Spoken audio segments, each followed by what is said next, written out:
our next guest, known for exposing the Theranos scandal and author of Bad Blood, which chronicled the rise and fall of the company, joins us now. Outside the courthouse, John Carreyrou. John, the thing that has struck me most recently is the image shift of Elizabeth Holmes.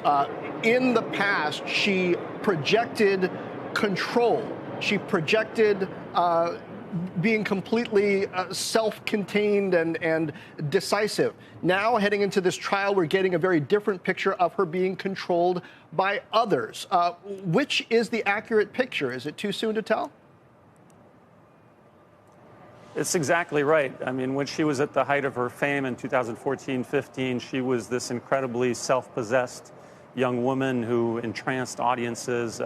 She came off as incredibly smart, incredibly charming, incredibly charismatic. And now the defense would have us believe that, in fact, she was the victim of an abusive boyfriend who was the #2 executive at Theranos, and that this person, Sunny Balwani, held her in his thrall and deprived her of her free will and her agency, and so that she couldn't make the decision to defraud anyone because she was his puppet and he was the puppeteer.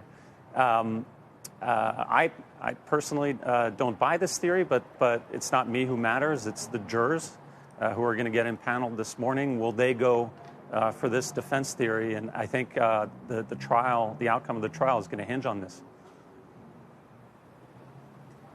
I'm curious what you think the jurors are going to be focused on. I was so struck by the note that she's been trying to make eye contact with everyone when they walk into the room. She's been such a public figure. Do you think the jury is going to buy this image remodel, and are they going to buy it? And this idea that she was being manipulated by someone who was not in the press for so many years.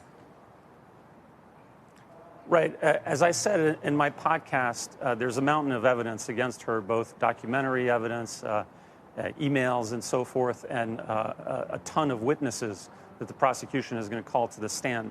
So her best chance to get off, to get acquitted, is not to fight the facts, to fight this on the facts, but to try to get the jurors to sympathize with her. And that's what this defense, which in my podcast I call this Svengali defense, is all about. It's about making Sunny Balwani, her ex-boyfriend, her ex-2 at Theranos, the villain, and making it seem like she was not pulling the strings, like he was pulling the strings. I think it's very hard to tell whether the jury will go for this. I think time will tell. I think we'll start getting a feel for it in coming weeks when the trial starts. Now, John, I read that you predicted that she was going to be convicted, Elizabeth Holmes was going to be convicted of wire fraud. Tell me what led you to make this prediction. Well, wire fraud is the easiest statute, to build this case on. All the jurors need to understand is whether or not she lied and made misrepresentations to investors when she pitched them Theranos. And if it turns out that the prosecution can prove that she was telling lies at the time that she was pitching the investment, then the jurors have to convict.